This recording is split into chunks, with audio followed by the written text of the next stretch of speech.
Welcome back to Ingoa News. Residents of Bhoma continue to demand that the proposed bypass to be diverted through fields instead of residential areas. Despite the protest, soil testing is still underway. Villagers are now calling on Panchayat to intervene and stop the ongoing work to avoid further tension.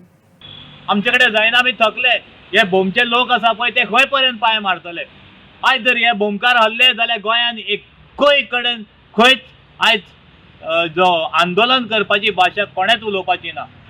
आयज जर 2.5 वर्सांचे हेणी चिड्डून उडयलें जाल्यार हेजे गोंयकारां आनीक तूं चिंतू नाका हे तुमकां आनीक जिखोवंक जाय हे सगळें गोंय काडटले आनी ते दिल्लीकारांच्या कशान घालतले रिटर्न व्हराक आमचे कांय प्रॉब्लेम ना कितें आसतना ते आतां म्हाका तेणें काम कमी केला कोर्टाक केस चालू आसतना तें काम करता पूण आनी कितें म्हणटलें सरकाराक आतां आमी कांयच आनी सांगूंक शकना मोर्ताक लेटर हें करपा लायला की आमकां हांगाच्यान रस्तो व्हरनाका आनी